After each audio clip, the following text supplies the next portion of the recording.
let's wrap up the MGEU first round now with another really close series, the Steinbach Pistons versus the Winkler Flyers. Kevin, we'll start with you as a guy who's watched both those teams and have seen the best and maybe the not so best they've had to offer. Your overall thoughts as Steinbach gets ready to take on Winkler. Well, Steinbach, you get a well-coached, well-executed, well-rostered Steinbach Pistons team.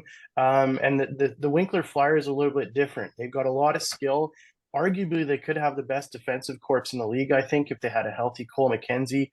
They just lost Trent Penner the other day in their game against Duff. So there's a few contributing factors that may make it tougher on the Flyers. They do have good size. They do have good speed. They move the puck well. Trent Sambrook is fantastic on the back end, so he will be a certain difference maker. And they have good goaltending in Winkler too. Aiden Como, Malachi Clausen, top of the stat sheets when it comes to goaltending numbers in the MJHL. And then you look over at Steinbach; they've got pretty good goaltending too. Overall, I think Steinbach would be a little more of a militant team, whereas Winkler would be a little more freestyle. It's going to take discipline. The same thing I said for the Nighthawks and Terriers. Whoever remains more disciplined will come out on top in this series. Benny, we were in Swan River together watching that game. Eventually, the Stamps came out in a shootout, but it was a really well-executed game. It was physical. There was chances. There were goalposts, big saves, and had a little bit of everything. So you've seen recently what Steinbach is about. Your thoughts on just their team defensive structure. And as Kevin said, for a Flyers team that can freewheel, do you think Steinbach's built to withstand something like that? Yeah, I think they showed it a little bit in Swan a little bit. They can play good defensively. I know it's a smaller rink there in Swan River, so it's a little bit easier to do it. But I think they're a very good structure. But he said it's going to be goaltending. Dominic Walchuk was pretty good, as was Kobe Grant in that game as well. So I think they do have the chance to withstand the structure. You said Trent Penner, losing him for the time being is going to be a big loss up front for the Winkler Flyers. But I think they still have some good offensive guys up front, like Svensson leading the way as well. So I think it's going to be a tall task for the Steinbach Pistons defensively, but I think they are used to it. I think they're going to be built. So Paul Dick's a great coach. I think he'll be able to prepare his boys for what should be another classic series. And both those buildings, I wish I would be able to attend some of those games in Winkler and Steinbach, because there's going to be some great atmosphere there. Absolutely. Darnell, just speaking of the Winkler Flyers, Trent Penner going down is definitely going to hurt, but they're really the straw that stirs their drink is Trent Sambrook, the best defenseman in the Manitoba Junior Hockey League. And when he is on, he is pretty unstoppable. Is he enough to lead the Flyers through the Pistons? Simply put, I think yes. He is so fun to watch what he does out on the ice defensively. He's chipping in offensively. I mean, he had the game winner in overtime into an open cage on Saturday against the Kings, 52 points on the year. So sound defensively, but as mentioned, transitions himself so well into the offensive zone. He likes to play a physical game, and then he has everybody, he's earned great respect in the dressing room. You can just tell that the players are giving him a ton of respect. But going back to what Kevin said, I mean, I think it's whoever stays disciplined in this series. You look at Winkler, they're highly penalized, 1,128 penalty minutes in the regular season, and Steinbach is unreal, as you know, Dave, on the power play, 24.4%. Meanwhile, the Flyers are 81.3% on the penalty kill. So Winkler's okay on the penalty kill, but when it comes to Steinbach, they're extremely elite on the power play. So if Winkler continues to go to the box in this series, I think it could be a runaway out of the waters for Steinbach. But if the Flyers can stay out of the penalty box, get some really good goaltending from Malachi Clausen or Aiden Como, whoever they choose, and Trent Sambrook continues to be Trent Sambrook, despite the loss of Trent Penner, which was certainly heartbreaking to see what happened to him on Saturday night. I wish nothing but the best for him, and kudos to the emergency staff that came to help, and kudos to all the fans who gave Trent Penner a standing ovation at the rink. All the best for him. But I think this is going to be a good series, but it's going to come down to staying out of the box for Winkler, getting that good goaltending, and then Trent Sambrook just literally taking over the series. Yeah, and I think Darnell speaks for all of us here and on behalf of all of our organizations, wishing Trent Penner all the best, a speedy recovery, and a big thanks to the paramedics and everybody that looked after him. That, again, it happens, it's scary, but thank God the good hands were there to help him out. Yeah, Steinbach and Winkler, obviously a very tough season series, a lot of 1-goal games. Winkler actually outshot Steinbach in in 4 of the 5 games and ended up losing all 5. Kevin, how much does that weigh on the Flyers? Maybe a little bit, that they just couldn't get a victory in the regular season, or does that matter at all because playoffs start over anyway? I think that it doesn't matter to them. Talking with some of them yesterday, having the opportunity to talk to guys like Malachi Clausen, and talking with Mike Svensson, I think they have a short memory when it comes to that. I think they know the task at hand. They understand that Steinbach is a pretty big foe.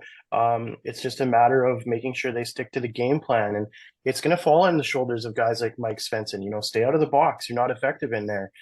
He's a guy that can take over a game. And when he's feeling it, you can literally see it on the ice. They also have the Twin Towers and, Zach Nicholas. They also have Dalton Andrew, who are 2 really big mobile players that can put the puck in the net.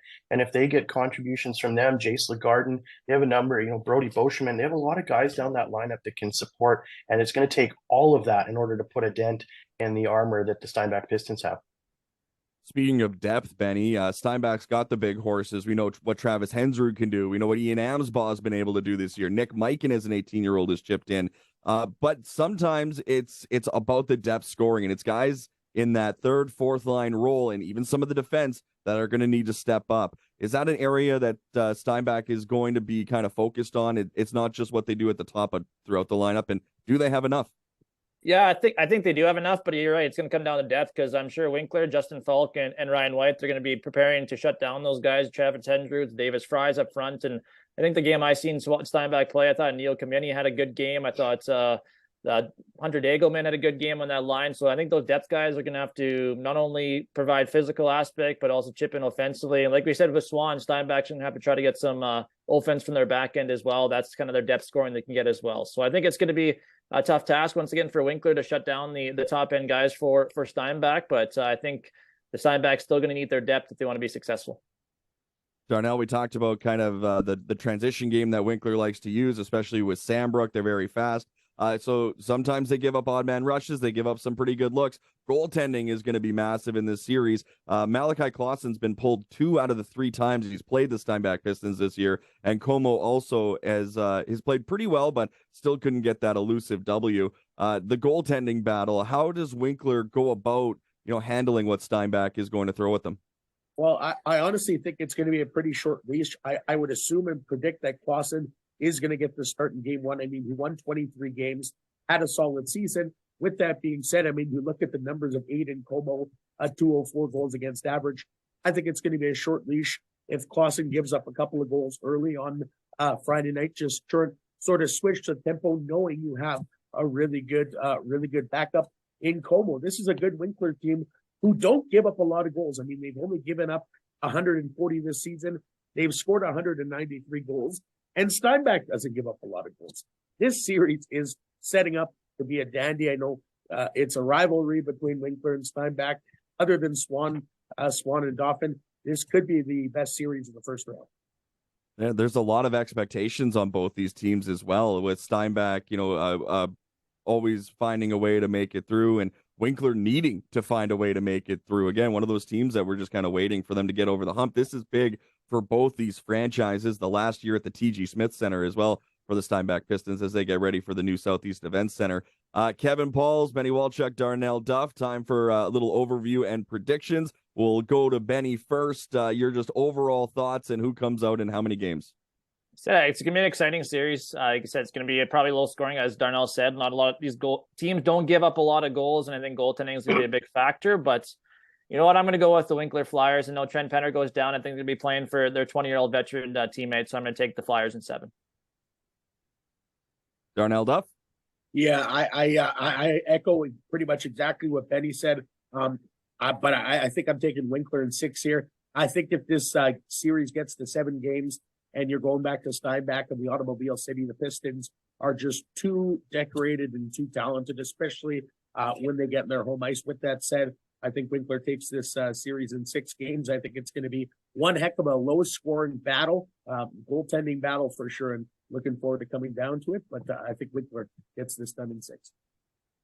Kevin Pauls, our man in the East, what do you think? Well, I think this is going to be a knock them down, drag them out series. Both teams have great home ice presences with their fans. I know Winkler can get pretty loud with their horns too, Dave. So it can be pretty tough to hear yourself thinking there as well. But I think the edge is going to go to Steinbach in this one. Their top six is pretty unbeatable. You know, getting Davis Bry back recently too has been a big shot in the arm for the Pistons. Their defense isn't too shabby, and you know they've got a good top line there. And Hensrud, if he does Hensrud things, I think the Pistons will be very good here, and it's going to boil down to discipline. But ultimately, I think the biggest difference here is the TG Smith Center. I think the Pistons are too tough to beat at home, and I think they win this one in 7. It's going to be a back and forth drag 'em out series, and I think you're 100% right. It's going to come down to a test of maturity, and Steinbach's played very mature hockey this last month, and I think they're ready for what Winkler's going to throw at them. If Winkler can drag this into the mud, they have the advantage, but I got Steinbach coming away in 5. I'm going to go 5 for the Steinbach Pistons. They're going to steal one in Winkler. Boys, greatly appreciate your time and insight as always, and I hope that we can get together again for round 2. I guarantee one of us is going to have a team in round 2. Yep. We'll see how many move on after that. Kevin Pauls, Benny Walchuk, Darnell, Duff, gentlemen, thank you so much for doing this. Thanks a lot, Dave. Thanks, Dave. Thanks for having me.